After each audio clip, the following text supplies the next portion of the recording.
الحمد لله نحمده ونستعينه ونستغفره ونؤمن به ونتوكل عليه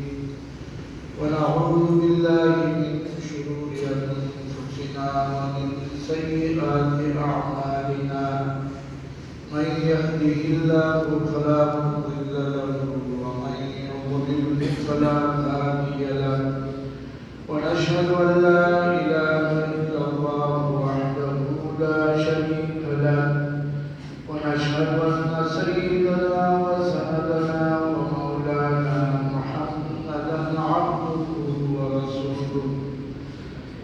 أما بعد فأعوذ بالله من الشيطان الرجيم بسم الله الرحمن الرحيم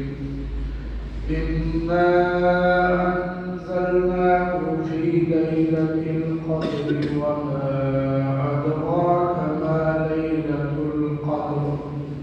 ليلة القدر خير من ألف شهر إلى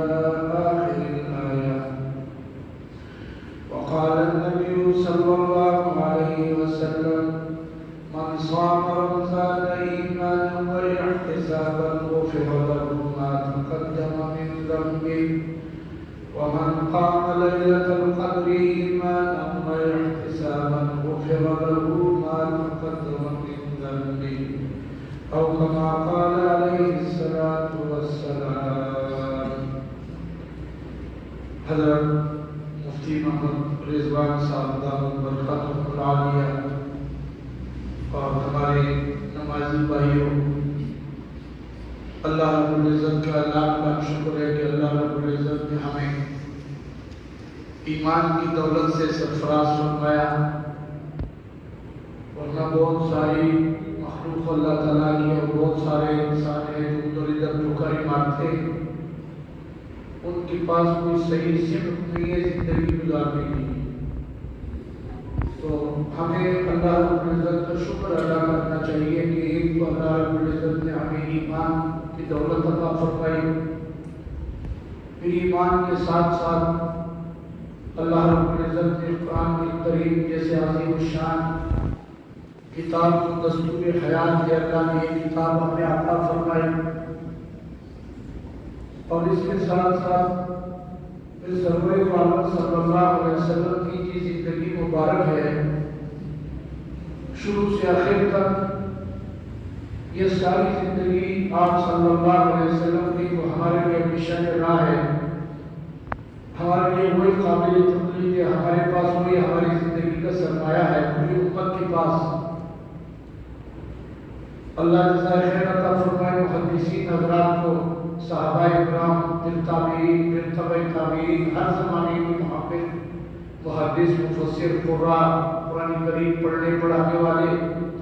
حدیث پڑھنے پڑھانے والے، انہوں نے اللہ کی نبی کی زندگی 1400 سال پہلے جو اس کا ایک نقشہ تیار ہوا، الحمدللہ وہ محفوظ طریقے سے ہر صدی میں امت کو منتقل ہوتا چلا جا رہا. یہ اس امت کی بہت بڑی کرامت ہے، ورنہ ویسے تو دعویٰ کرنے والے بہت ہیں، یہود اور نصارہ بھی لاکھ کروڑوں کی تعداد میں ہے، مگر وہ کسی ایک بات کا صحیح سند سے حوالہ نہیں دے سکتے کہ حضرت موسیٰ علیہ السلام کا یہ عمل ایسا تھا، حضرت عیسیٰ علیہ السلام کا یہ عمل ایسا تھا، اس لیے کہ ان کے پاس کوئی مستند چیز نہیں ہے. جو اللہ کی کتابیں اتاری تھی جس شام کے ساتھ، وہ آج اس شام کے ساتھ موجود نہیں ہے. بائبل کی جتنے نسخے آپ دنیا میں موجود ہیں وہ خود انسانوں کی اپنے ذہن کا ایک اختراع ہے. اس میں ہو سکتے کوئی صحیح باتیں بھی بیچ میں ہوں گی، مگر زیادہ تر اس میں جو مضامین ہے وہ قابل تقلید نہیں ہے بلکہ نامناسب ہے. بہت ساری اس میں ایسی باتیں جو انبیاء علیہ السلام کی شایع نشان نہیں ہے، اللہ کی شایع نشان ہے. یہ ہم مسلمانوں کو اللہ کا جتنے بھی ہم شکر ادا کریں کم ہے کہ قرآن محفوظ اور صحیح حالت میں ہمارے ہاتھوں میں ہے، اور پھر سرور عالم صلی اللہ علیہ وسلم کی ساری زندگی مبارک محفوظ طریقے سے ہمارے ہاتھوں میں ہے کہ ایک بچہ جب پیدا ہوتا ہے وہاں سے لے کر اور پھر جب آدمی فوت ہوتا ہے تو اس کی جو میراث کے معاملات اسلام نے بتائیے بھی کسی اور مذہب والوں کے پاس کچھ نہیں۔ میراث کے ایسے ضوابط ہیں، ایسے قوانین ہیں کہ میراث میں کسی کے حصے میں کسر نہیں ہے۔ یہ عجیب بات ہے کہ جو حصے اللہ نے مقرر فرمائے ہیں ان میں کسر نہیں آتی ہے، کسی کا حصہ ٹوٹتا نہیں۔ ماں باپ کا حصہ ہے وہ بھی پورا ہے، بہن بھائی کا حصہ ہے وہ بھی پورا ہے، ہم اس میں گڑبڑ نہ کریں اور گڑبڑ کرنی بھی نہیں چاہیے، اسے ہم رکھنا، چونکہ ہم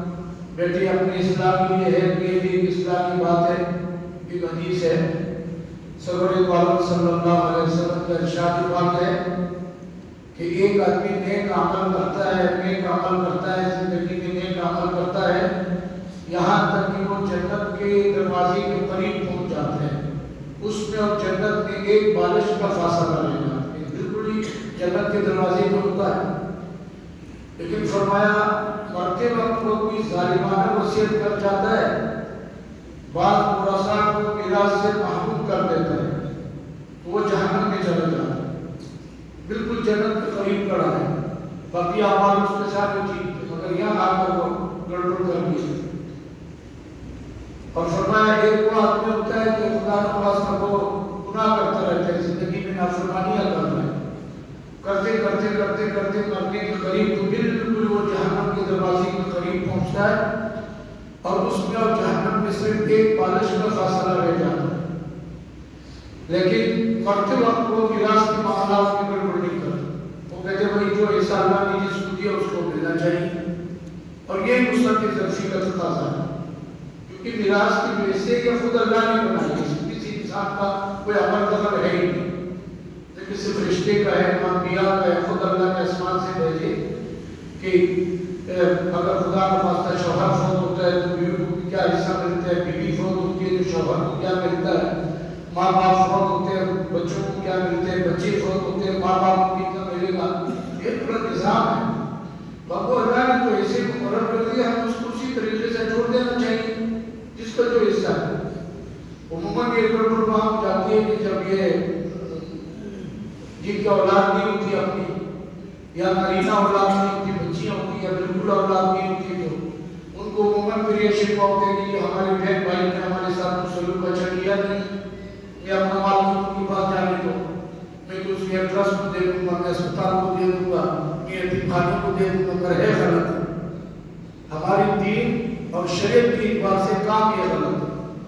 ہاں انسان نے، اللہ نے انسان کا حصہ رکھا ہے اپنے مال میں، کہ اگر آپ نے وصیت کرنی ہے کسی مسجد مدرسے میں، کسی شفا خانے اسپتال میں، تو 1/3 کی آپ وصیت کر سکتے ہیں۔ اب یہ اگر ٹوٹل مال ہے آدمی کا 3 حصوں میں تقسیم کیا جائے، جیسے 12 لاکھ اس کی ساری پراپرٹی، سارا گھر، سارا کچھ 12 لاکھ کی میں مثال دے رہا ہوں، تو 12 لاکھ کا جو تہائی ہے وہ 4 لاکھ، 8 لاکھ وارثوں کا ہے، 4 لاکھ ہے یہ 1/3 ہے، تو اس کو اللہ نے اس کو اختیار دیا، جس کو تم خرچو اللہ کے راستے، حالانکہ وہ چاہتا اللہ کے راستے میں، ہم یتیموں کو دے رہے ہیں، اسپتالوں کو دے رہے ہیں، یتیم خانے کو دے رہے ہیں، مدرسے کو دے رہے ہیں، جہاں کو اللہ کے راستے میں، مگر اللہ نے روکا ہے کہ مجھے کسی کا حق اٹھا کے کیوں دے رہے ہیں، یہ تمہارے بہن بھائیوں کا حق ہے تو تم اٹھا کے مجھے کیوں دے رہے ہیں، جن کا ہے اپنی بات جانے دو۔ بہرحال یہ الحمدللہ قرآن کریم ایک ایسی کتاب عظیم کتاب ہے، اور پھر اللہ کے نبی کی یہ ساری زندگی تو ہمیں سیکھنا چاہیے، جب اس طریقے سے درس قرآن کا محفل ہو، درس حدیث کا محفل ہو، تو ہمیں اس کے لیے ٹائم نکالنا چاہیے۔ آج کل ہماری مصروفیت ہے، بعض لوگوں کے بیچاروں میں حافظی مجبوری ایسی ہوتی ہے کہ مزدوری کرتے ہیں، بچوں کو کھلاتے ہیں، حلال رزق خدا نہ خواستہ اگر وہ سب سلام میں سن جاتے ہیں، بیچارے پریشان ہو جاتے ہیں۔ لیکن جن لوگوں کو اللہ رب العزت نے تھوڑی بہت سکتی ہے، تو ہم اپنے کاروبار کے ساتھ ساتھ اس کی ٹائم حضرات صحابہ کرام کا ایک طریقہ ہے، مسجد نبوی میں بیٹھ کر دین کو سیکھتے تھے، اور تھوڑا سا جب فارغ ٹائم ملتا تھا تو پھر بیچارے نکل جاتے تھے بازار میں یا دکان میں یا کھیت میں، تھوڑا بہت کام کر کے کل جنوب کے باغات میں محنت مزدوری کر کے اپنے بچوں کو رزق حلال ملا۔ تو یہ ہے کہ ہم رزق حلال کو بھی وقت ہے، لیکن یہ نہیں کہ ہم بس کمانے کی مشین بن جائے، اور جو قبر کی زندگی آنے والی ہے اس سے بے خبر اور غفلت میں ساری ہماری زندگی کٹ جائے،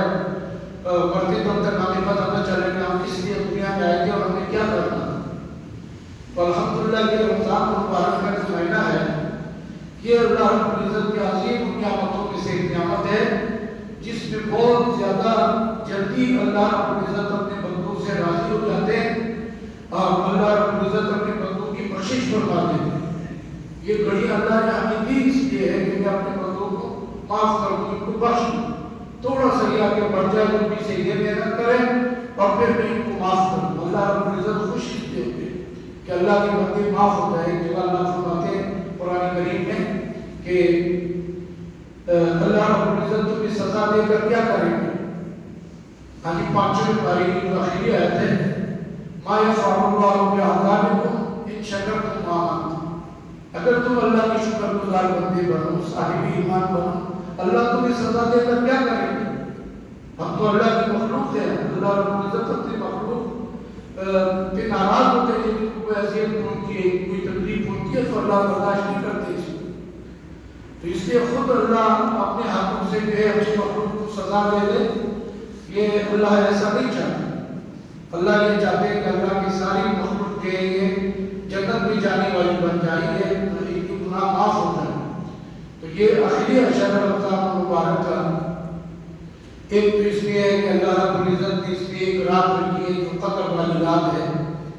جو آیت ابھی میرا بلاد کے سامنے پڑھی. اللہ تعالیٰ ارشاد فرماتے ہیں اِنَّا أَنزَلْنَاهُ فِي لَيْلَةِ الْقَدْرِ, بے شک ہم نے اس قرآن کریم کو قدر والی رات میں اتارا ہے. وَمَا أَدْرَاكَ مَا لَيْلَةُ الْقَدْرِ, اے مخاطب تجھے کیا معلوم, یہ اللہ پوچھ رہے ہیں لیکن اللہ ہمیں شوق دلا تجھے کیا معلوم ہے اس کی قدر کیا ہے. لیلۃ القدر خیر من الف شہر, یہ جو قدر والی رات ہے یہ 1000 مہینوں سے زیادہ افضل ہے. سبحان اللہ, 1000 مہینوں کیا اگر سال بنائیں گے تو تقریباً 83 سال سے کچھ زیادہ کا عرصہ بنتا ہے. تو اگر اللہ رب العزت ہمیں یہ رات نصیب فرمائے اور پھر ہماری زندگی میں 10 رمضان ہمیں مل جائے, 15 مل جائے, 20 مل جائے, تو یہ ہماری عبادت کی جو تعداد ہے یہ بہت بڑھ جائے گی انشاءاللہ تعالیٰ. جیسے سرور دو عالم صلی اللہ علیہ وسلم نے ایک دفعہ صحابہ کرام کے سامنے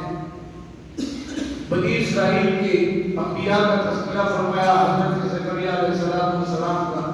حضرت ایوب علیہ السلام کا, حضرت حزقیل علیہ السلام کا, کہ یہ اللہ کی جو پیغمبر ہیں انہوں نے 80 سال اللہ کی عبادت کی اور ایک پل کے برابر اللہ سے غافل نہیں.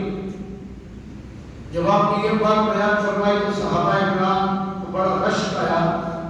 اور فرمانے لگے کاش کہ ہمیں بھی ایسی زندگیاں ملتی. عام طور پر پہلے انبیاء کی اور امتوں کی زندگیاں بڑی لمبی ہوتی تھی, تو صحابہ کرام نے تقاضا کیا کہ یا اللہ ہمیں بھی لمبی زندگی مل جاتی, ہم آپ کے راستے میں وقت دیتے, ہم آپ کی دین کی خدمت کرتے اور ہم دین کے عمل کرتے. تو اللہ رب العزت نے یہ شب قدر کی رات عطا فرمائے امت محمدیہ کو. فرمایا کہ میں تمہیں ایک رات ایسی سال بھر میں عطا کرتا ہوں جس ایک رات کی عبادت میں 1000 مہینوں سے زیادہ افضل ہے. اللہ تعالیٰ ہمیں نصیب فرمائے. اور یہ ذہن میں رکھے, ابھی میں جو حلق کے مفتی حضرات کے ان کی جو درس ہے میں ان کو پڑھتا رہتا ہوں, سنتا ہوں. تو حدیث میں تو اکثر جیسے علماء بتاتے ہیں کہ شاید 27ویں جو شب ہے زیادہ آسان, یہ بتاتے ہیں کہ 27ویں شب ہے, لیکن ایک حدیث سے بھی یہی معلوم ہوتا ہے. اور حرم شریف کی جو مفتی ہے ان کا بھی بیان ابھی میں سن کے آیا ہوں اور دیکھ کے کہ وہ فرما رہے ہیں کہ یہ جو رات ہے لیلۃ القدر کی یہ آگے پیچھے ہوتی رہتی ہے. یعنی اگر یہ ایک سال یہ 21ویں شب کو اتنی بات کو اللہ کے نبی نے فرمائی ہے کہ تاک راتوں کی اس کو تلاش ہے تاک راتوں. اب تاک راتوں میں کبھی یہ 21ویں شب کو ہوتی ہے, کبھی 23ویں کو ہوتی ہے, کبھی 25ویں کو, کبھی 27, کبھی 29. یعنی یہ تاک راتوں میں یہ رات آگے پیچھے ہوتی رہتی ہے اور وہ اللہ کی مشیت میں اللہ جب چاہے تو اس کو رکھے. دوسری بات یہ ہے کہ اب ہمارے یہاں عموماً پاکستان کی جو رویت ہے یہ ایک دن بعد میں ہوتی ہے سعودی عرب سے,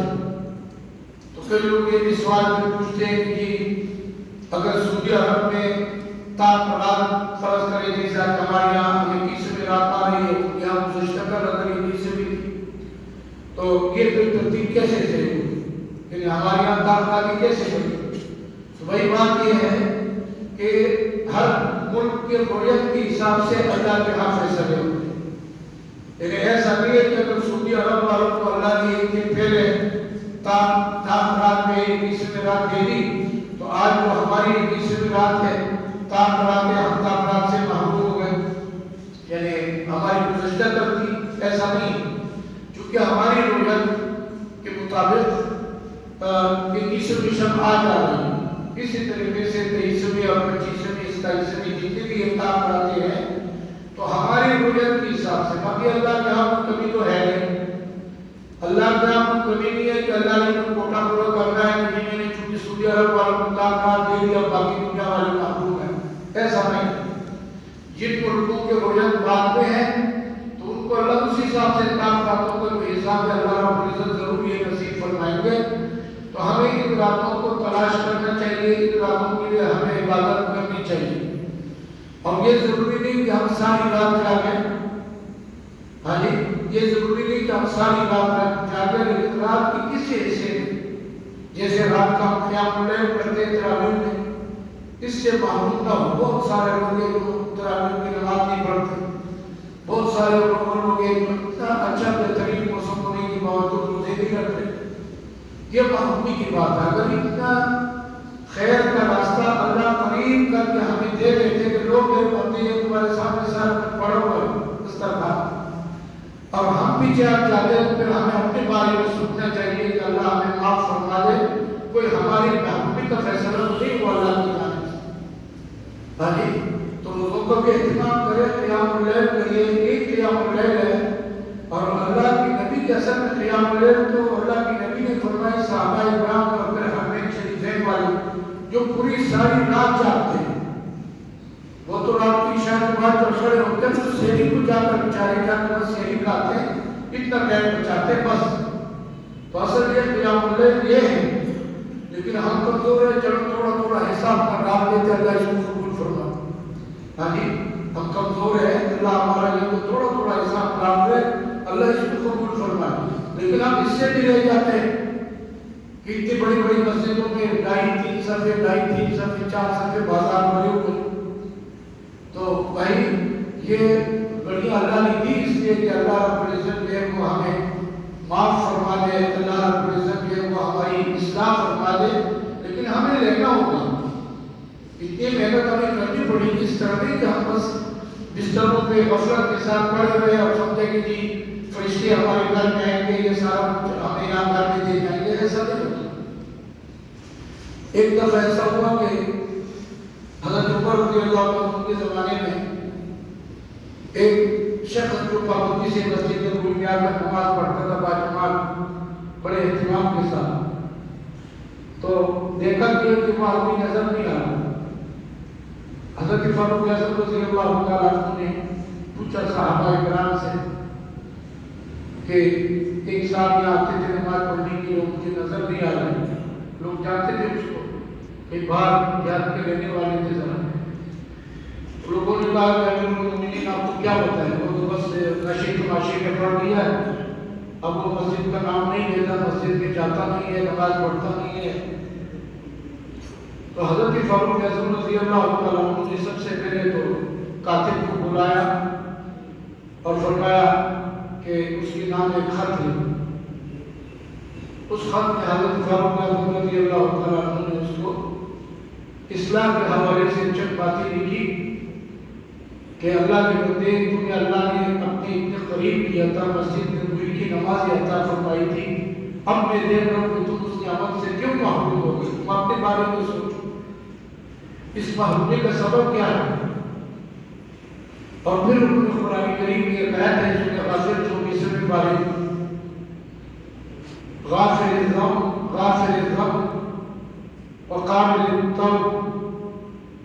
شدید العقاب ذی الطول، کہ اللہ رب العزت غافر الذنب گناہوں کو معاف کرنے والے ہیں اللہ، توبے کو قبول کرنے والے، سخت عذاب دینے والے، ذی الطول اور قدرت غالبی ہے۔ یہ چار صفتیں اس آیت میں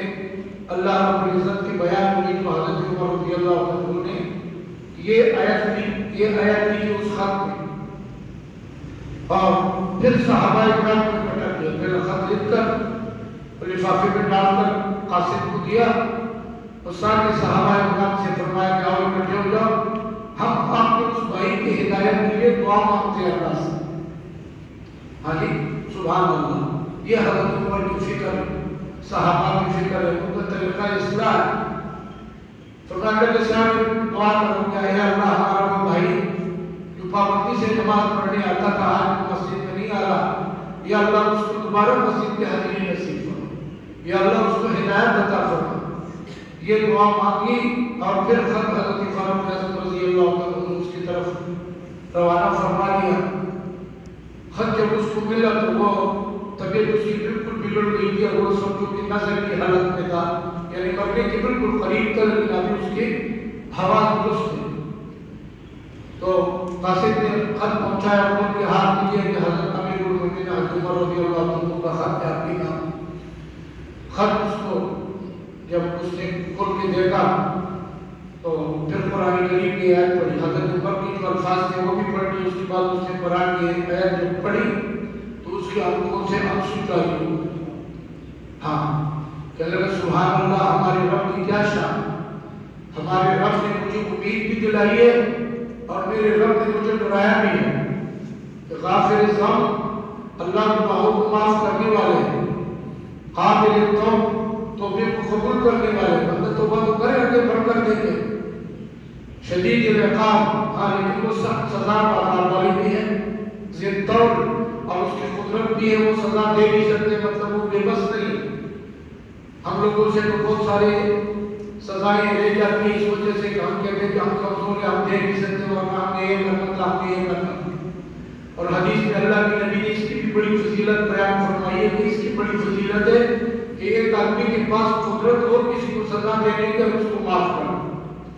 تو یہ اللہ کے ہاں اس کی بڑی قدردانی ہے۔ تو اس کے آنکھوں سے آنسو جاری ہو گئے، وہ خط پڑھتے پڑھتے اور قرآن کی آیات پڑھتے پڑھتے، اور اس حال میں اس کی روح پرواز کی۔ تو سبحان اللہ، قاصد واپس جا کر حضرت عمر رضی اللہ عنہ کو جب یہ حالت بتائی تو حضرت عمر رضی اللہ عنہ کا چہرہ مبارک کھل اٹھا، خوش ہو اور فرمانے لگے کہ لوگوں یہ طریقہ ہے اپنے بھائیوں کی اصلاح کرنے کا۔ فرمایا وَلَا تَكُونُوا أَعْوَانًا لِلشَّيْطَانِ عَلَيْكُمْ، کسی انسان کے خلاف تم شیطان کے بھائی اور شیطان کے مددگار مت بنو، اس کو گمراہ کرنے کا مطلب شیطان اس کو گمراہ کر رہا ہے، ہم شیطان کے معاون اس وقت بنتے ہیں جب ہم کسی کی عزت کی نفس کو مجروح کر دیں، اگر اس نے نماز میں کوئی غلطی کی، اس نے روزے میں کوئی غلطی کی اور ہم اس کو ڈانٹ کر لوگوں کے سامنے وہ اور بگڑ گیا کہ روزے میں تو اس مسجد میں آتا ہی، یا تو لوگ ڈانٹتے ہیں، لوگوں کی بےزتی ہوتی ہے۔ تو یہ حضرت عمر نے فرمایا تم اعوان للشیطان علیہ، شیطان کی مددگار مت بنو، شیطان تو ویسے ہی پورا کر رہے لوگوں کو، تو صاحب ہم بھی اپنا حصہ ڈال دیں اور اس کو چاہے بالکل محروم کر دیں، ایسا نہ ہو۔ ہم کوشش کر کے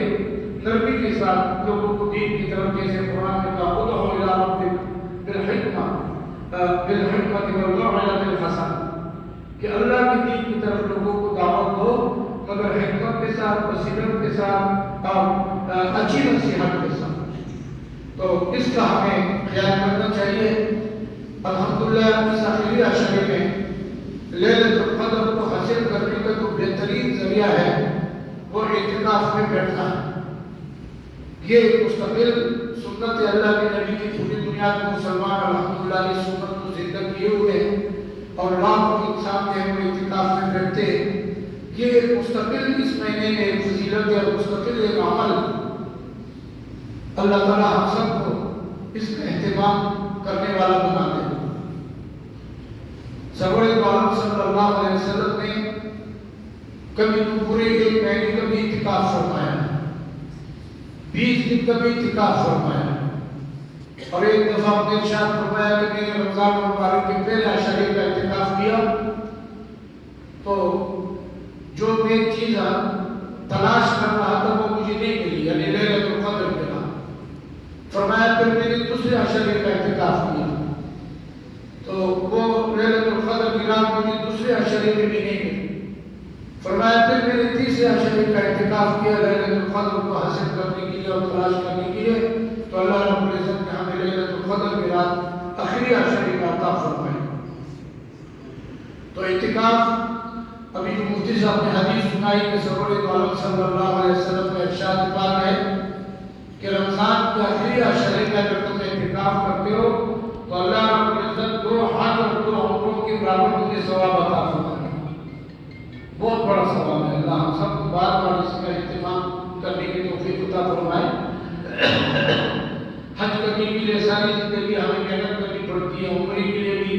رقم بھی بڑی خرچ ہوتی ہے، مشقت بھی ہے، محنت بھی ہے۔ تو فرمایا کہ تم اعتکاف میں بیٹھتے ہو تو اللہ رب العزت تمہیں 2 حج اور 2 عمروں کے برابر ثواب عطا فرمائے۔ ایک روایت میں حضرت عبداللہ بن عباس رضی اللہ تعالیٰ عنہ فرماتے ہیں کہ جو شخص اللہ کی رضا کے لیے ایک دن کا اعتکاف کرتا ہے تو فرمایا اللہ رب العزت اس کے اور جہنم کے درمیان 3 خندقوں کے برابر فاصلہ فرما دیتے ہیں، 3 خندقوں کے برابر اس کو جہنم سے دور کر دیتے ہیں۔ یہ اصل میں ہماری سمجھانے کے لیے ہے کہ مثالی ہوتی ہے، ورنہ اللہ کے ہاں تو تھوڑا فاصلہ بھی وہ ہے، زیادہ فاصلہ بھی وہ ہے، لیکن یہ ہمیں سمجھانے کے لیے ہے کہ 3 خندقوں کے برابر اللہ رب العزت ایک دن کے اعتکاف کی برکت سے انسان کو جہنم سے دور کر دیتے ہیں۔ اور فرمایا ایک خندق کا فاصلہ جو ہے آسمان اور زمین کی فاصلے سے زیادہ ہے۔ تو اس لیے اعتکاف ایک اللہ کو قریب کرنے والی عبادت ہے اور ایک آسان عبادت ہے۔ اس میں انسان کو یہ قربانی دینی پڑتی ہے، اپنے کاروبار کی، اپنی دکان کی، اپنے دفتر کی، اپنے گھر کی، ہاں جو بھی بیٹھتا ہے وہ قربانی دے کر بیٹھتا ہے، اس میں کوئی شرط نہیں۔ تو ہمیں یہ قربانی دینی چاہیے۔ اس کو بہترین جو صلہ ہے وہ ہمیں یہ ملے گا کہ انشاءاللہ تعالیٰ ہم مسجد میں ہونے کی برکت سے تہجد کی نماز پابندی سے پڑھیں گے، گھر میں کبھی پڑھ لیتے ہیں، کبھی سستی ہو جاتی ہے، مسجد کی برکت سے تہجد کی نماز پابندی سے پڑھیں گے، تلاوت کلام اللہ پابندی سے کریں گے، نمازوں کا اہتمام پابندی سے کریں گے، تو انشاءاللہ تعالیٰ اللہ رب العزت نے جو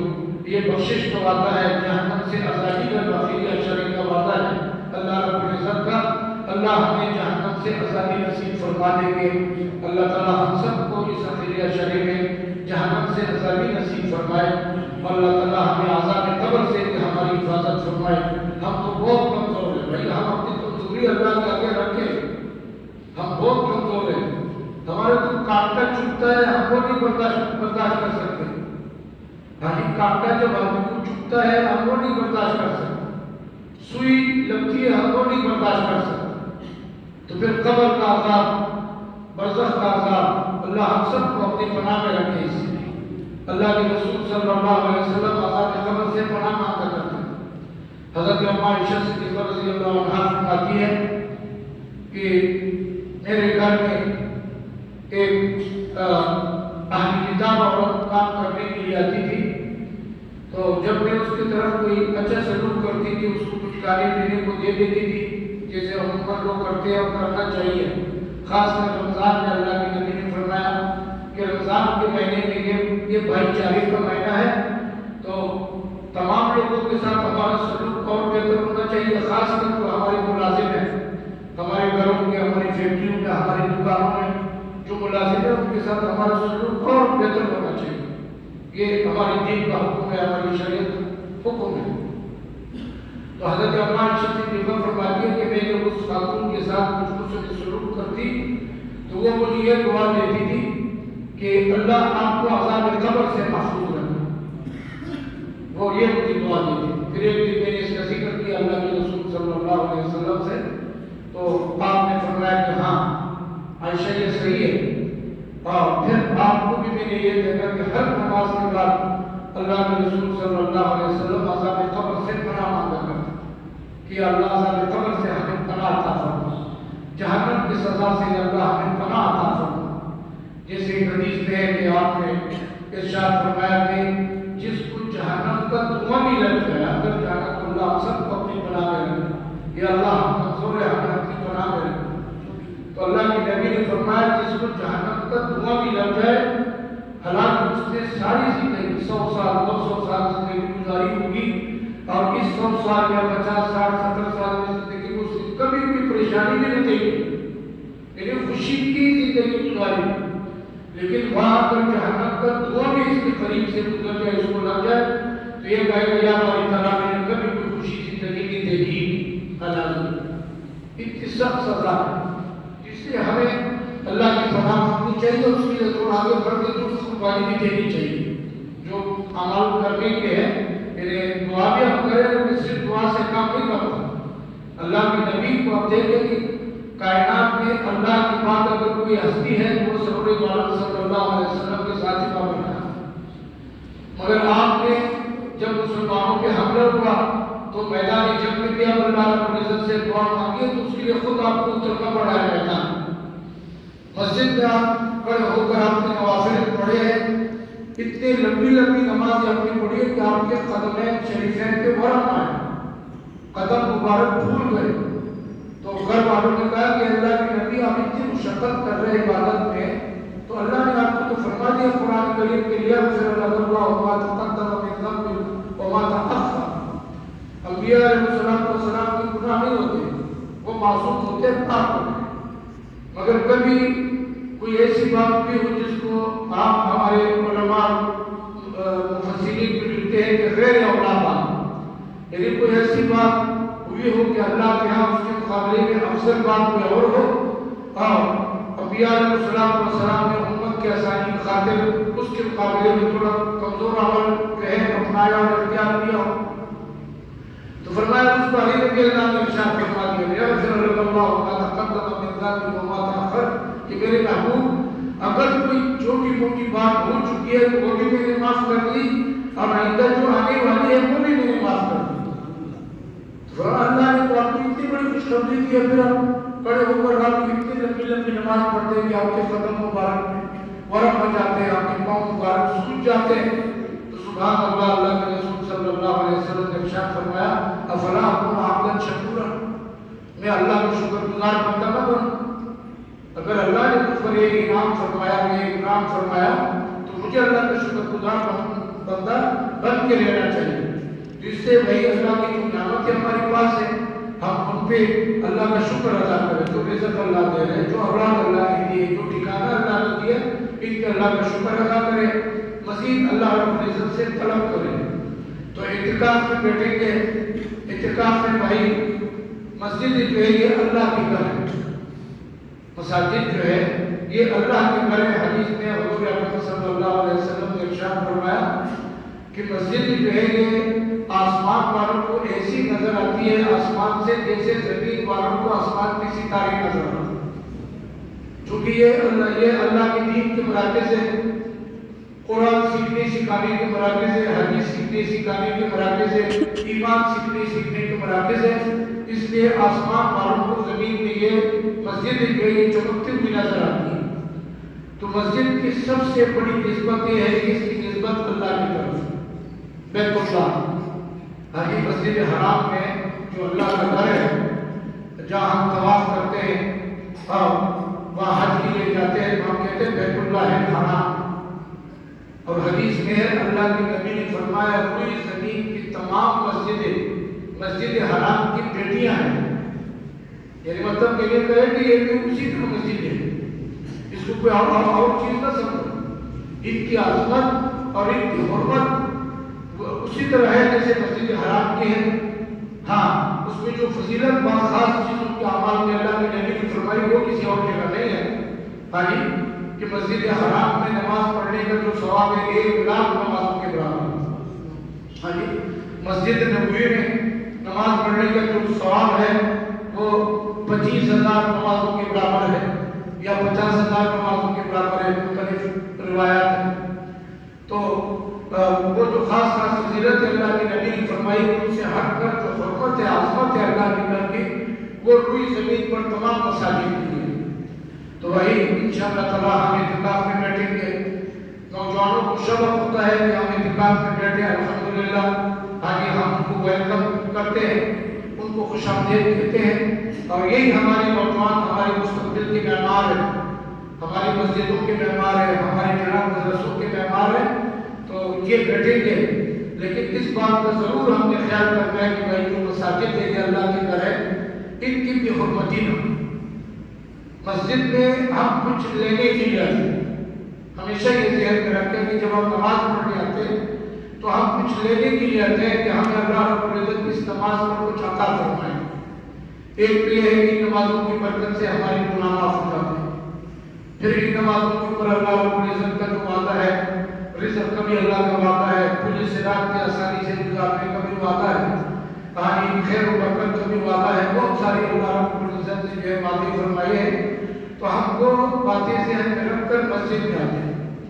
تو مسجد میں جب ہم مسجد کے دروازے پہ پہنچیں تو وہاں سے ہمیں یہ دیکھ کرنی چاہیے اور یہ سمجھ لینا چاہیے کہ اب یہ ایک حرم ہے، اللہ کا محترم گھر ہے، اس کے حدود میں ہم داخل ہو گئے، اب یہ اللہ کا گھر قابل احترام۔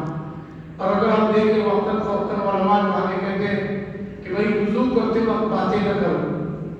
یہ مسجد کے تقدس کے خلاف ہے۔ پھر وضو کرنا بذات خود ایک عبادت ہے، ہاں یہ بہت بڑی عبادت ہے۔ وضو کو اپنے لیے جو ہے وہ بوجھ نہ سمجھو۔ اگر وضو ہے ہمارا، مثلاً ہم نے وضو کیا، نوافل پڑھ رہے تھے، تلاوت کر ایک دن عصر کی اذان ہو گئی اور اسی وضو کے ساتھ ہم نے عصر کی نماز پڑھ لی، تو الحمدللہ یہ بھی اچھی بات ہے۔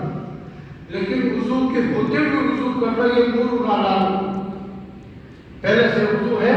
اور پھر ہم نے وضو کر لیا تو یہ اور اچھی بات ہے اور برکت کی بات ہے۔ حدیث میں ہے ایک صحابی نے حضور اکرم صلی اللہ علیہ وسلم سے پوچھا کہ اللہ کے نبی، میدان حشر میں کروڑوں لوگ ہوں گے اور ہم لوگ ہوں گے، اور سرور عالم صلی اللہ علیہ وسلم نے یہ بھی ہمیں پیشگوئی فرمائی، خوشخبری دی ہے کہ 120 صفیں بنی گی میدان حشر۔ تو فرمایا 120 صفوں میں سے 80 صفیں امت محمدیہ کی ہوں گی اور 40 صفیں جو ہے وہ حضرت آدم سے لے کر حضرت عیسیٰ تک باقی ساری امت۔ الحمدللہ امت محمدیہ کی جو تعداد ہے یہ ساری امتوں کے مقابلے میں بھی ڈبل ہے۔ تو ایک صحابی نے اللہ کے محبوب صلی اللہ علیہ وسلم سے پوچھا کہ اللہ کے رسول،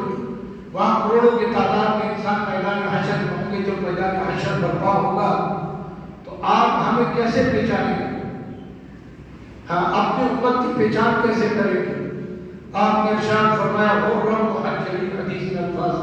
مفتی صاحب تشریف فرمایا غرم محجلین، فرمایا میں اپنے امت کو پہچانوں گا وضو کی نشان سے۔ یہ جو لوگ نماز کے لیے ہم وضو کرتے ہیں، تلاوت کے لیے وضو کرتے ہیں، اس وضو کے ساتھ ایک تو ہمارے گناہ دھل جاتے ہیں اور ایک اللہ نے اس کا جو وعدہ فرمایا اللہ کے نبی کی زبانی ہمیں پہنچا کہ قیامت کے روز اللہ رب العزت ہمارے ہاتھوں کو، ہماری پیشانیوں کو روشن فرمائے، ہماری پیشانیوں سے چہروں سے روشنی نکلے گی، ہاتھ بھی روشن ہوں گے، پاؤں بھی روشن ہوں گے۔ اس لیے وضو کے دوران ہم ان جگہوں کو دھوتے ہیں۔ تو اللہ کے نبی نے پھر صحابہ کو سمجھانے کے لیے فرمایا کہ تم لوگوں نے گھوڑا نہیں دیکھا کہ مثلا سرخ رنگ کا گھوڑا ہے، اس کے اگلے پیشانی کے اوپر سفید ایک ٹک بنی ہوئی ہوتی ہے، تو فرمایا تم کیسے اس کو پہچانتے ہو؟ تو فرمایا اس طرح میری امت کے چہرے اور ان کے ہاتھ اور یہ پاؤں جو وضو میں جو جگہ دھوئی جاتی ہے، فرمایا یہ روشن ہوں گے میدان حشر۔ تو جن جن انسانوں کے روشن ہوں گے وہ امت محمدیہ کے لوگ ہوں گے۔ فرمایا میں اپنی امت کی پہچان کروں گا۔ تو وہی یہ مطلب یہ ہے کہ وضو اتنی بڑی وضاحت خود ایک عبادت ہے۔ تو میں عرض یہ کر رہا تھا کہ دوران وضو ہمیں حکم ہے کہ ہم باتیں نہ کریں، یعنی سکون کے ساتھ وضو کر کے مسجد میں آ جائیں۔ پھر مسجد میں سب سے پہلا ہم ایک 2 رکعت نفل نماز، جب بھی آپ مسجد میں آ جائیں آپ 2 رکعت نفل نماز پڑھیں، اس کی نیت کیا کرتے ہیں؟ تحیۃ الوضو تحیۃ المسجد، بے شک 2 نیت کریں۔ اور اگر ٹائم آپ کے پاس ہے ہم 2 رکعت کے الگ الگ پڑھ سکتے ہیں تو سبحان اللہ، وہ تو پھر بہت ہی اچھی بات ہے کہ پہلا تحیت المسجد پڑھیں۔ حاجی تحیت المسجد کا مطلب ہے مسجد کو سلام کرنا۔ مسجد کو سلام کرنے کا یہ طریقہ کہ ہم داخل ہونے کے بعد 2 رکعت اللہ کی رضا کے لیے اور پھر 2 رکعت تحیت الوضو کا عموماً ہمارے پاس ٹائم تھوڑا ہوتا ہے تو پھر ہم بیچ میں جو علماء حضرات نے لکھا کہ چلے ابھی 2 رکعتوں میں 2 نیت کر لو، ہمیں اللہ کی ذات سے امید ہے اللہ تحیت الوضو کا بھی ثواب عطا فرمائیں گے، تحیت المسجد کا بھی ثواب عطا فرمائیں گے۔ اور یہ تحیت المسجد کی جو 2 رکعت ہے عموماً ادھر ہمارے یہاں لوگوں کو اس پہ عمل کا پڑھتے ہیں، بہت تھوڑے لوگ پڑھتے ہیں، اس میں عرب آدھار بہت کم ہے۔ حرمین شریفین میں جب آپ دیکھیں آتے ہیں بندے میں 1.5 منٹ بھی باقی ہے تو نیت باندھ کے 2 رکعت، نیت باندھ کے 2 رکعت۔ تو باقی جو ہمارے نوافل ہے یا سنت مؤکدہ ہے، جو بھی 4 سنت کے ہم پڑھتے ہیں یا اس طرح وہ بے شک ان کو رکھیں، اس حساب سے ان کا ٹائم دے کے ٹائم ہے 4 رکعت پڑھ لینے کے بعد پڑھ لیں، یہ سب طریقہ ہے۔ لیکن یہ 2 رکعت جو کو مس نہ کریں، ہر وقت پڑھ لیں۔ ہمارے فقہاء حضرات نے کچھ لکھا ہے کہ جی بعض اوقات ایسے اس میں نوافل مناسب نہیں ہے، لیکن بالکل منع انہوں نے بھی نہیں کیا جو خطی ہے کوئی خدا کا واسطہ حرام یا کوئی ایسی چیز، ایسا نہیں ہے۔ تو یہ ہمیں اس بات کا خیال کرنا چاہیے کہ مسجد میں آنے کے بعد ہم 2 رکعت جو ہے وہ تحیت المسجد پڑھ لیں۔ اور سرور دو عالم صلی اللہ علیہ وسلم نے شب معراج میں جب آپ تشریف لے گئے، اللہ رب العزت نے آپ کو جنت کے کچھ مناظر دکھائے، جہنم کی بھی دکھائے۔ تو جنت میں ایک منظر کو آپ کو اللہ رب العزت نے حضرت فاروق اعظم رضی اللہ عنہ کا جو محل ہے جنت میں، وہ آپ کو اللہ نے دکھایا، اور اس کی بالا خانے پہ حور کھڑی تھی۔ سرور دو عالم صلی اللہ علیہ وسلم فرماتے ہیں کہ میں آگے بڑا کہ عمر کا جو مکان ہے اس کو دیکھوں، مگر فرمایا وہ بالا خانے میں اس کی حور کھڑی تھی جو حضرت عمر رضی اللہ عنہ کے لیے مقرر ہے۔ اللہ کے رسول نے فرمایا کہ مجھے حیا، یہ آپ کے واپسی پہ حضرت عمر کو فرمایا، عمر میں اور آگے بڑھنا چاہتا تھا مگر اس حور کو دیکھ کر مجھے حیا۔ اللہ کے نبی کی بارے میں اللہ نے فرمایا نبی اور المؤمنین، آگے فرمایا وازواجکم امہاتکم، نبی جو ہے امت کے قریب تر ہے، اور نبی کی جو ازواج مطہرات ہیں یہ امت کے مائیں ہیں۔ تو حضرت عمر رضی اللہ عنہ نے فرمایا اللہ کے نبی میرے ماں باپ آپ کے قربان، حضور نے یہ اثر میں لفظ فرمایا عمر مجھے تیری غیرت یاد آ گئی، تیرے حصے کی حور کھڑی تھی وہاں اور مجھے تیری غیرت یاد آ گئی کہ اگر میں آگے بڑھا تو شاید تیری غیرت اس کو دوبارہ نہ کرے۔ تو اللہ ہم سب کو یہ غیرت نصیب فرمائے، یعنی اپنے ناموس پر، اپنے بہن بیٹی پر، اپنی بیوی پر تو غیرت کرنی چاہیے، یہ غیرت کی چیز ہے۔ ہاں جی، تو اب اللہ کے رسول فرما رہے ہیں حضرت عمر کو فرما کہ عمر مجھے تیری غیرت یاد آ گئی، پیچھے آگے نہیں بڑھے۔ اب اس کا ہمیں احساس بھی کرنا چاہیے۔ اگر ہم دروازے پہ کٹاتے کسی کے ہاں جاتے ہیں تو ایک مستقل موضوع ہے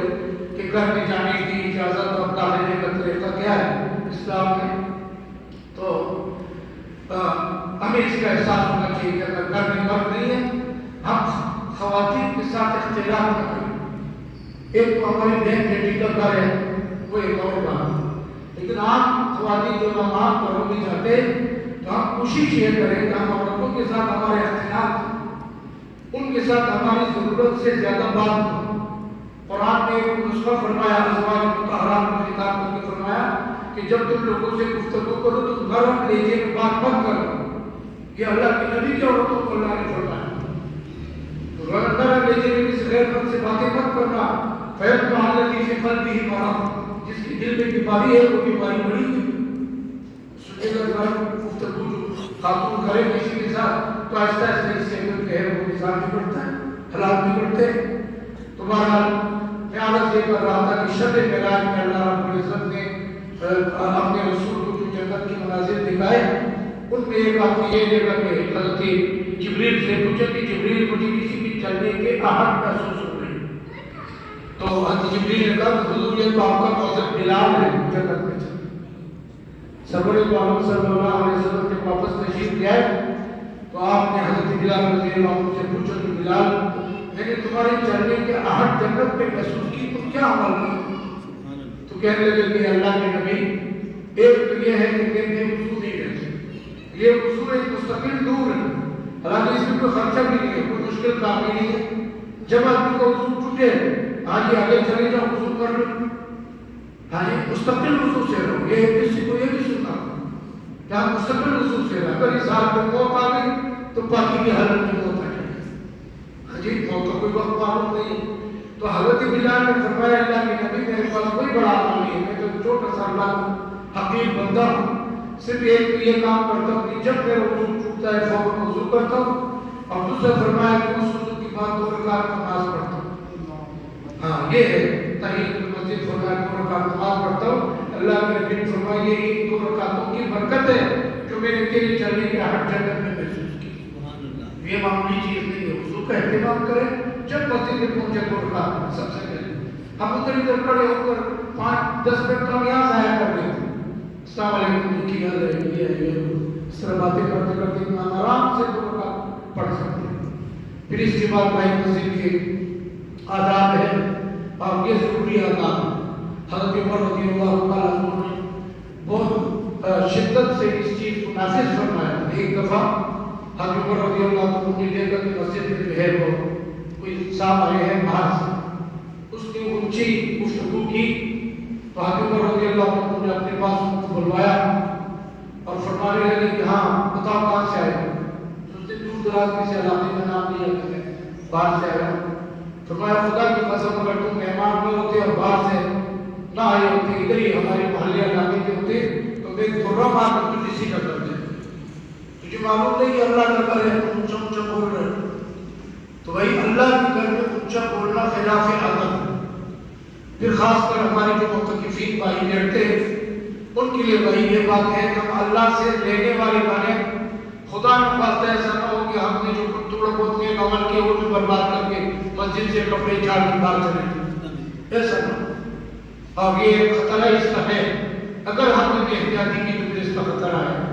ہاں جی مسجد میں خوشبو لگانا، حدیث میں اللہ کے نبی نے فرمایا ہر جمعے کے دن مسجد کو دھونی دیا کرو خوشبو کی، ہاں جی اس کے اسپرے کرو خوشبو کی، کوئی خوشبو مسجد کو بھی لگاؤ، اور خود بھی جب تم جمعے کے لیے جاتے ہو تو اللہ کے نبی نے فرمایا خوشبو لگا کے جاؤ، اس لیے کہ تم فرشتوں کے محفل میں جا رہے ہو، یہ فرشتوں کی مجلس ہے، ہزاروں فرشتے ہمارے ساتھ موجود ہوتے ہیں، ہمیں نظر نہیں آتے۔ تو اس بات کا ہم ضرور خیال رکھیں کہ بھائی جو حضرات اعتکاف میں بیٹھیں گے، بچے اگر ہمارے بیٹھتے ہیں، نوجوان بیٹھتے ہیں، ہم ان کو ٹرین کریں، ان کی صحت سازی کریں گھروں سے، کہ مسجد میں وہ لڑے گا کسی کے ساتھ، مسجد میں ان کی اصلاح کے لیے کوئی بات مفتی صاحب فرما دیتے، خطیب صاحب فرما دیتے، کوئی قاری صاحب استاد ہے وہ فرما دیتے، تو بھائی اس کو برا نہ مانا۔ صحابہ اکرام کی یہی تو کمال کی زندگی تھی، کوئی ان کو اصلاح کرتا تو اس کو شکریہ ادا کرتے، ہم لڑنے کیا جاتے ہیں، ہاں جی تو بھائی اگر ہماری اصلاح کے لیے کوئی بات کر رہے تھے تو ہم اس کو سینے سے لگانی چاہیے، اس کے شکر گزار ہونا چاہیے، اور مسجد میں دنیا کی گفتگو تو بالکل نہیں کرنی، متکفین نے بھی نہیں کرنی، ہم جو باہر سے نماز پڑھنے آتے ہیں ہم ہمارے لیے بھی جائز نہیں ہے، متکف کے لیے قطعاً یہ جائز نہیں ہے کہ وہ دنیا کی باتیں مسجد میں بیٹھ کر۔ آج کل ایک بیماری ہے موبائل کی آئی ہوئی ہے، بھائی اس فتنے سے بچنا ہے۔ آخر موبائل نہیں تھا تب بھی ہماری زندگی گزر رہی تھی، آپ موبائل کو اپنے پاس رکھے ہی، اللہ کا شکر ہے ہمارے گھر یہاں موجود ہے، خود جوار میں کوئی لوگ بیٹھے ہوئے جن کے خود جوار میں گھر ہوں گے، رہائش ہوگی، تو مطلب یہ کہ اگر کوئی ایسی بات ہوتی بھی ہے، صبح شام ہمارے پاس گانا آتا ہے، گانا دینے کے لیے ہمارے بچے آتے ہیں، بھائی آتے ہیں، تو مطلب ہے کہ ہم اس کو نہیں رکھے تو سب سے بہتر بات یہ ہے نہیں اس کو اپنے پاس ختم کر دیں، 10 دن تو اللہ کو پی رہا، ہاں جی یہ ذرا آسان طریقے سے اچھی طریقے سے اپنے رب سے لو لگا کے دل لگا کر ہم اپنے رب کی عبادت کریں، ہاں جی یہ چھوڑ دیں۔ تو سب سے بہتر بات یہ ہے کہ موبائل کا ہم بالکل اعتکاف کے دوران استعمال کریں، اور اگر کسی کے کچھ معاملات ایسے ہیں لوگوں کے کاروبار کے حوالے سے، کچھ بچوں کی مشاورت یا کوئی ایسا ضروری مسئلہ، تو پھر بہرحال اس کی گنجائش ہے، ہم کوشش کریں گے ذرا سائڈ پہ ہوں گے، لیکن مسجد سے باہر ہو جائے. کیونکہ ہماری تمام فقہاء نے یہ لکھا ہے کہ معتکف ایک گھڑی کے لیے بھی اگر مسجد سے باہر نکلتا ہے تو اس کا اعتکاف ٹوٹ جاتا ہے. اعتکاف ٹوٹ گیا کوئی فائدہ ہی نہیں رہا. اس لیے ٹائم ہمارے مسجد کو گزرنا چاہیے. اور اس کا بہترین طریقہ یہ ہے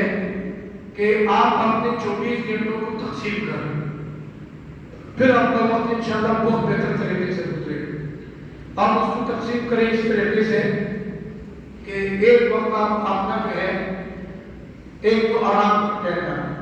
اگر صبح سورج نکلنے کے بعد سحری کے بعد آرام نہیں کرنا وہ مناسب نہیں ہے مسجد میں رہتے ہوئے.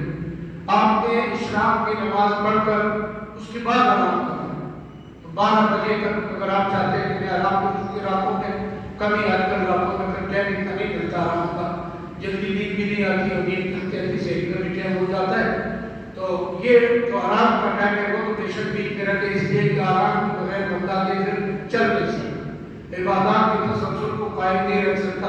اور طبیعت خراب ہونے کا بھی اندیشہ ہوتا ہے. تو ایک وقت آرام کا ٹائم ہے وہ تو بے شک بھی 4 گھنٹے صبح کا ہو گیا, 1-2 گھنٹے رات کے ہو گئے, یہی 5-6 گھنٹے انسان کو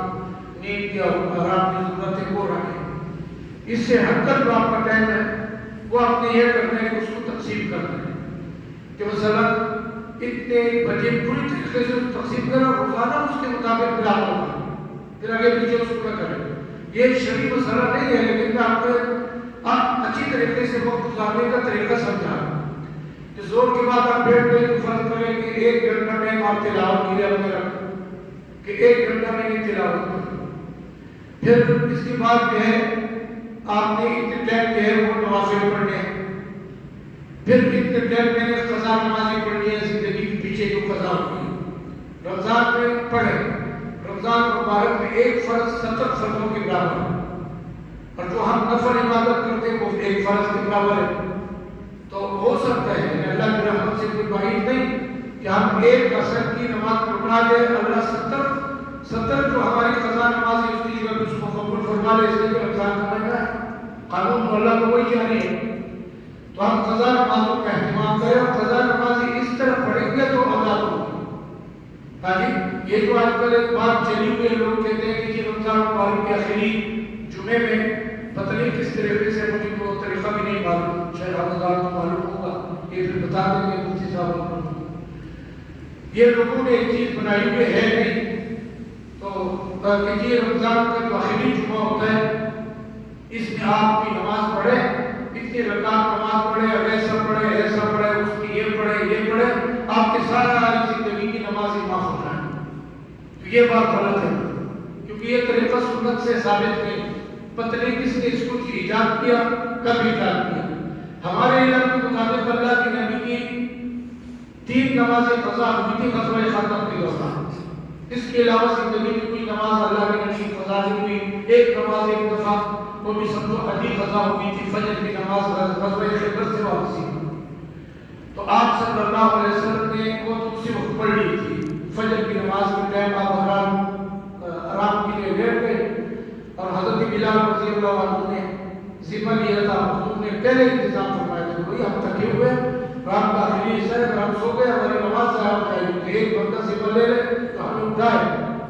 حضرت بلال نے ذمہ لیا رضی اللہ عنہ نے کہ اللہ کے نبی خادم حاضر ہے, میں آپ کو اٹھاؤں گا, یعنی سکون کے ساتھ آرام کر, میں جاگتا رہوں. اب وہ بھی تھکے ہوئے تھے بیچارے, پیچھے جو بیٹھا ہوا تھا اس کے ساتھ وہ ٹھیک لگا کے حضرت بلال بیٹھ گئے اور بیٹھے بیٹھے حضرت بلال کو بھی نیند آ گئی. ہاں جی, ہم پھر 4 بجے وقت آئیے جب سورج کوئی 8 بجے کا ٹائم کو سورج کی تپش پڑی, حضور فرما رہے کہ تپش پڑی ہمارے اوپر, یہ گرمی ہمیں ہو گئی, سورج اتنا گرم ہو گیا تھا. یہی ہوگا کوئی 8 بجے کے لگ بھگ ٹائم ہو گئی. ہم اتنے جناب حضور صلی اللہ علیہ وسلم کو جاگا کہ صحابہ کرام سینہ پسینہ ہوئے. حضور نے غصے میں فرمایا اے نہ معلوم تھا یا بلال, بلال تو نے جو ذمہ داری نہیں تھی وہ تھا, تو نے اپنی ذمہ داری نبھائی نہیں. حضرت بلال بیچارے نے پھر ڈرتے ڈرتے گزارش کی کہ اللہ کے نبی جو چیز آپ لوگوں پہ غالب آئی تھی وہ مجھ پر بھی غالب آئی. نہیں ہم تھکے ہوئے تھے, جیسے آپ لوگ آرام فرما رہے تھے, مجھ پر بھی غالب آ گئی. اللہ کے نبی نے فرمایا ذرا آگے چلو, اور فرمایا شیطان کا اثر ہے, ہماری نماز ضائع ہو گئی. آگے جا کر پھر آپ سب نے وضو فرمایا پھر اپنے ہاتھ بلال کو حکم دیا، آزان دی، پھر سنت ہی پڑھی پہلے، پھر آپ نے جماعت، یہ کوئی 9-10 بجے کرتے ہیں۔ تو ایک یہ نماز اور 3 نمازیں آپ کے غزوہ خندق کے دوران جب بالکل دشمن کے سامنے یہ حضرات بیٹھے تھے اور اندیشہ تھا کہ اگر ہم حرکت کرتے نماز کے لیے تو حرکت کرنی پڑے گی، وضو کریں گے، باجماعت نماز پڑھیں گے یا اکیلا بھی پڑھیں گے تو قیام اور سجدہ کریں گے تو دشمن کو نظر آئیں گے، دشمن کی نشانی پر تھی۔ تو اللہ کے رسول صلی اللہ علیہ وسلم نے جب تک وہ خطرہ ٹلا نہیں، آپ نے منع فرمایا کہ صبر کرو ابھی نمازوں کے لیے۔ پھر آپ نے دعا دی، فرمایا اللہ ان کے گھروں کو اور ان کی قبروں کو اللہ آگ سے بھر دے، آج ان میں ہماری نمازیں ضائع ہیں۔ تو پھر اللہ کے نبی نے ایک ایک کر کے نمازیں لوٹائی۔ اصل میں مسئلہ یہ بتانے لگا تھا کہ اللہ کے نبی نے ایک اٹھا، اللہ کے نبی کے لیے تو مطلب اللہ کے بعد جیسا مختصر، تو اللہ کے نبی کو یہ گنجائش نہیں گئی کہ جی آپ کی 2 رکعت والی ایسی ویسی نماز پڑھ لے آپ کی کتنی ساری معاف ہو جائیں گے۔ اللہ کے نبی نے تو ایک ایک کر کے لوٹائی ہے، تو ہم اپنی قضا نمازیں لوٹائیں۔ یہ بہترین موقع ہمارے پاس ہے، ہم اعتکاف میں بیٹھ رہے ہیں، ہم اپنی قضا نمازیں لوٹائیں۔ آپ اس کی نیت کے بارے میں مفتی صاحب نے شرح ظاہر ہوگا بتا کہ آپ یہ مسئلہ ذہن میں رکھا ہوگا کہ جب ہمارے بدن معلوم نہیں 100 نمازیں ہمارے ذکر فرض کرے، 100 نمازیں میرے ذکر فجر کی، 100 نمازیں ظہر کی، 100 عصر کی، آپ نے کیسے کرو؟ تو نیت ہم نے یہ کرنی ہے کہ اللہ میرے ذمے جو فجر کی نمازیں قضا ہے میں ان میں سے پہلی نماز ادا کروں، جو میرے ذمے عصر کی نماز ہے ان میں سے پہلی نماز ادا کروں، جو میرے ذمے ظہر کی نماز ان میں سے پہلی ادا کروں۔ ہر دفعہ یہ کریں گے تو پہلی ادا ہو جائے گی، باقی میں نامے بچ گئی۔ پھر ہم نے کہا پہلی پڑھ لوں، اب نامے رہ گئی، پھر میں نے کہا پہلی پڑھ لوں، اب ستام میں اس طرح آتے آتے کہ انشاءاللہ ہمارا کھاتا جو ہے صاف ہو جائے۔ تو قضا نمازوں کا اہتمام کریں، نفلوں کا اہتمام کریں، ذکر اذکار کا اہتمام کریں، اس کے لیے دعا کریں۔ ذکر 3 قسم کا ہے، ایک تو یہ ہے کہ ہم اللہ کا ذکر کرتے ہیں، اس کا تعلق اللہ کے ذات کے ساتھ ہے، سبحان اللہ، الحمدللہ، اللہ اکبر، لا الہ الا اللہ، اس کا تعلق اللہ کے ذات کے ساتھ ہے، اللہ کی بڑائی اور کرنی چاہیے۔ ایک ہمیں درود پاک پڑھنا چاہیے صبح شام، کم سے کم 2 تسبیح تو کم سے کم آپ نے کہا، کیونکہ سرور عالم صلی اللہ علیہ وسلم کی ہم امتی ہے اور اللہ نے فرمایا ان اللہ و ملائکتہ یصلون علی النبی یا ایھا الذین آمنوا صلوا علیہ وسلموا ایمان والو، اللہ نے درود بھیجتے ہیں، اللہ کو محبت دیتے ہیں، اللہ کے الفاظ اس طرح درود کے لیے ہم لوگ درود دیتے ہیں، اللہ سے مانگتے ہیں اللہم صل علی محمد وعلی آل محمد، اور اللہ کو درود بھیجتے ہیں، اللہ رحمت بھیجتے ہیں براہ راست، فرشتے جو درود بھیجتے ہیں وہ بھی اللہ سے مانگتے ہیں، ہم انسان کو درود بھیجتے ہیں، ہم اللہ سے مانگتے ہیں کہ اللہ اپنے محبوب صلی اللہ علیہ وسلم پر کروڑوں رحمتیں نازل فرمائے۔ اور آپ نے ارشاد فرمایا کہ تم ایک دفعہ تم پر درود بھیجتے ہو، اللہ تمہارے پر 10 رحمتیں نازل فرمائے۔ تو یہ تسبیحات، درود پاک کی تسبیح ہمیں صبح شام کرنی چاہیے، چونکہ اللہ کے نبی ہمارے نبی ہیں، ہم آپ کی امتی ہیں،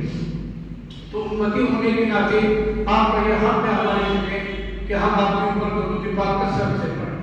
جتنی کثرت سے پڑھ سکے ہم تو کم ہے، پڑھتے رہنا چاہیے۔ اور تیسری قسم جو تسبیح ہے اس کا تعلق خدا ہمارے ذات کے ساتھ، وہ ہے استغفر اللہ، کہ اللہ میں معافی مانگو، استغفر اللہ الذی لا الہ الا هو الحی القیوم واتوب الیہ، میں اس اللہ سے معافی مانگتا ہوں جو حی ہے قیوم ہے، اس اللہ کے دربار میں توبہ کرتا ہوں، استغفر اللہ تعالی ربی من کل ذنب واتوب الیہ، میں اپنے ہر کبیرہ صغیرہ گناہوں سے اللہ معافی مانگتا ہوں اور یہ اللہ کے دربار میں توبہ کرتا ہوں۔ یہ بھی ہمیں کرنا چاہیے۔ یہ 3 قسم کا ذکر ہے، ایک کا تعلق اللہ کے ذات کے ساتھ ہے، ایک کا تعلق اللہ کے نبی کے ساتھ ہے، ایک کا تعلق خود ہمارے ذات کے ساتھ ہے۔ تو اس کے لیے ہم وقت نکالیں، یہ عبادت اس طرح ہم انشاءاللہ طریقے سے چلیں گے، یہ نہیں کہ ہم نے 2 رکعت نماز پڑھی تھک گیا مسجد کے سین میں بیٹھ گیا باقی شروع کر دی، تو اس سے اجتناب کرو۔ یہ میری طرف سے بات ہے، مفتی صاحب تشریف فرما ہے، میں تو مفتی نہیں ہوں، لیکن اگر کوئی اپنی مسجد کے آداب کو بجا نہیں لاتا، مسجد کی بے حرمتی کر کے چلا جاتا ہے، تو اس بیٹھنے سے نہ بیٹھنا زیادہ افضل ہے۔ اگر وہ باز نہیں آتا، ہاں جی بیٹھ کے 2 گھنٹے مسجد کے سیر میں بیٹھ کر باتیں کر رہے ہیں، یا پھر یہ کر رہے ہیں کہ مثلا اور یہ بھی کئی دفعہ دیکھنے کا یا احتیاطی کرتے ہیں متکلفین کہ جی محلے کے سارے لوگ آگے پہلی سب میں بیٹھ گئے اور جو اعتکاف میں بیٹھے ہوئے وہ چھٹی سب میں نماز پڑھ رہے جو اعتکاف میں بیٹھنے کا کیا فائدہ ہو؟ بھائی روزہ افطار کر لو جو اللہ کی نعمت ہے آپ کے پاس اگر کھلا ٹائم پڑا ہے مغرب سے لے کے عشاء تک آپ کے پاس ہے پھر کھاتے رہو کھجور کھا لو شربت پی لو اور آ کے پہلی سب میں بیٹھ جاؤ بلکہ کئی تو ہوتے ہیں جماعت پڑھ کے جاتے ہیں وضو کرنے کے لیے پیچھے دوڑ رہے ہوتے ہیں اور کئی دفعہ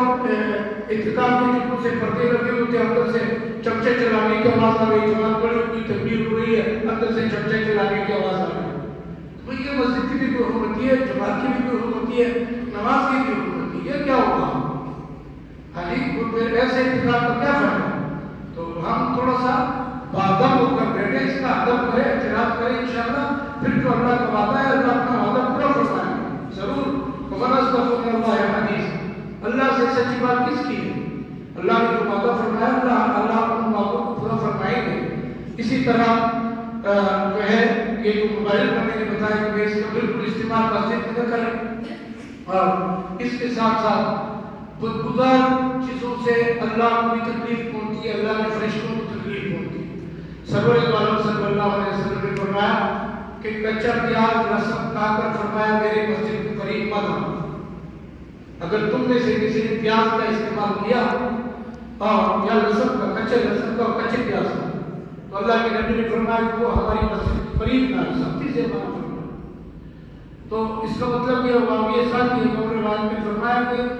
فرشتوں کو اس سے اذیت پہنچتی ہے جس طرح انسانوں کو اذیت پہنچتی ہے کہ اگر ہمارے پاس ساتھ میں کھڑا ہو خدا کے پاس کبھی کبھی یہ شکایت ہو جاتی ہے کہ کوئی صاحب میرے ساتھ کھڑے تھے خدا کے پاس تو منہ صاف نہیں ہے یا کوئی بیماری ہوتی ہے بعض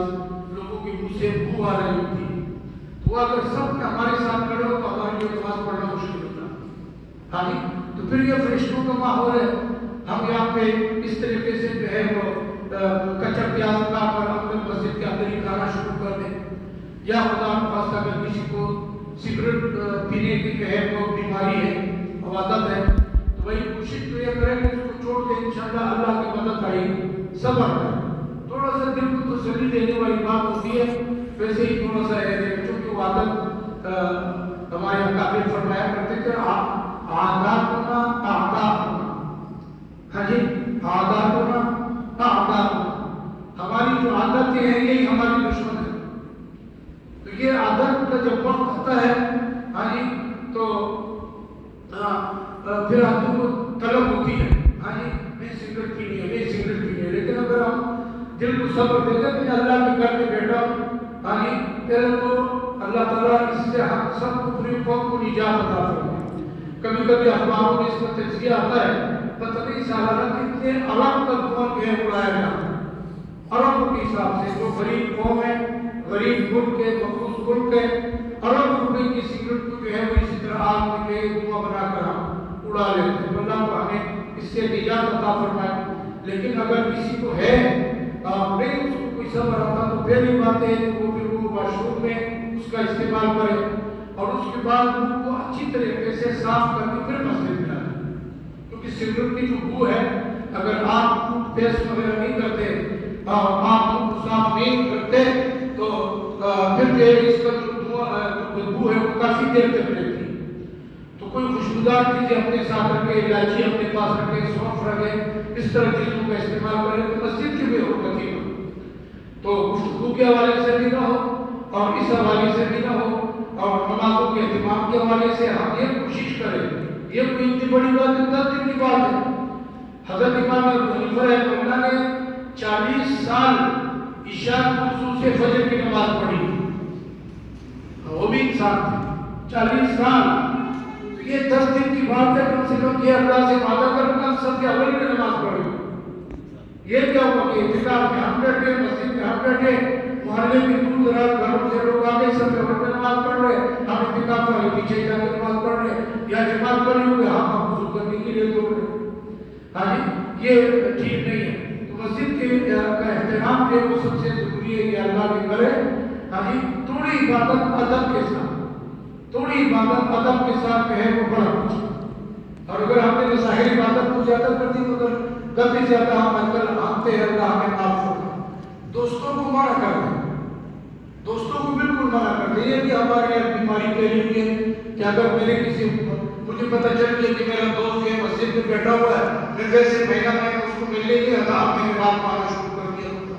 مجھ سے کہا کہ مسجد میں کٹا رہے بول مجھے دروازہ کو میرے دوست ادھر اتفاق میں بیٹھے. یہ کیا کر رہے ہیں دوست؟ اللہ کے بندے کو جس مقصد کے لیے بیٹھو اس کو کام کرنے اس کے ساتھ مدد کرو. ہاں یہ ہو سکتا ہے کہ صرف اس کو کھانا لا کر دے دو, اس کھانے کو اس کے ساتھ ملاقات کرو. ہاں جی, اس کو افطاری لا کر دے دو, اس کے ساتھ ملاقات کر دو, لیکن تھوڑے وقت کے لیے. اللہ کے نبی نے فرمایا, بیمار کی عیادت کے حوالے سے فرمایا, سب سے بہترین عیادت کون سی ہے؟ عیادت کے لیے ہم سارے جاتے ہیں, لیکن ہم لوگوں کو وہ طریقے نہیں آتے جو اللہ کے نبی نے ہمیں سمجھایا. وہ ہے جس میں تھوڑا ٹائم لے رہے جانے والا, تھوڑا ٹائم لے رہے. گھر میں لیا مریض کو دیکھا پوچھا بھائی ٹھیک ہے, اللہ صحت دے تو دوسری کے ٹھیک ہے, السلام علیکم, یہ اللہ کے نبی نے فرمایا یہ سب سے بہتر. تو اس طریقے سے ہمیں اس کا خیال کرنا چاہیے کہ بھائی میرا بھائی, میرا کوئی دوست اگر اس نے قربانی دی, ہمت کر کے مسجد میں گیا, تو ہمیں اس کے ساتھ حوصلہ اس کو دینا چاہیے. نہ یہ ہے کہ مسجد میں آ کر ہم اس کو وقت ضائع کر دیں. ہاں جی, کپوں میں کئی دفعہ لے جاتے باہر مسجد کے گیٹ پہ کھڑا کر دیتے تو نکل گیا مسجد سے, تو اعتکاف ہی لیا. ہاں بس ایک مسئلہ بتایا کہ بس بات ختم کرتا ہوں کہ خدا نہ خواستہ اگر کسی کی طبیعت خراب ہو گئی دوران اعتکاف, تو کوشش پہلے تو ہم یہ کریں کہ ہم گھر میں مسجد کی دوائی لے لیں. ہاں جی, ادھر ہی دوائی منگا لیں, اللہ کرے کہ اللہ اس کو یہی صحت دے. لیکن چونکہ اسلام میں لا یکلف اللہ نفسا الا وسعها لا اکراہ فی الدین, ہاں جی, اسلام میں کوئی جبر, کوئی اس طرح کی سختی نہیں ہے کہ ایک آدمی مر رہا ہے اور ہم کہیں نہیں یہ تو اعتکاف میں بیٹھا ہے. اگر زیادہ اس کی طبیعت خراب ہو رہی ہے تو اس کو اسپتال لے جانے کی اجازت ہے. اس کو آپ لے جائیں ڈاکٹر کے ہاں,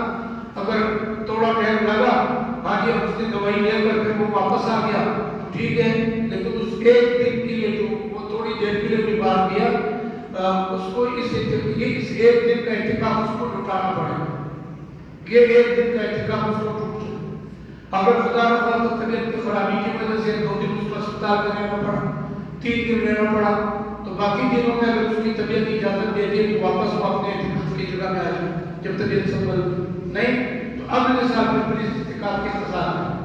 اس لیے کہ سمجھو جب ہم نے اللہ سے وعدہ کیا بیٹھ گئے, اب یہ اعتکاف ایک واجب کی حیثیت اختیار کر لیا. تو اگر کسی وجہ سے یہ ٹوٹتا ہے ایک دن کا مصیبہ, پھر ہمیں خودی کے ساتھ اس کی اگلے سال قضا کرنی پڑے گی. اللہ تعالیٰ ہم نے جو سنا کہا, اللہ تعالیٰ ان پہ ہمیں عمل کرنے کی توفیق عطا فرمائے. زیادہ سے زیادہ ہمیں اعتکاف میں بیٹھنے کے اور مساجد کے احترام کرنے, آداب کو قائم رکھنے کی توفیق عطا فرمائے.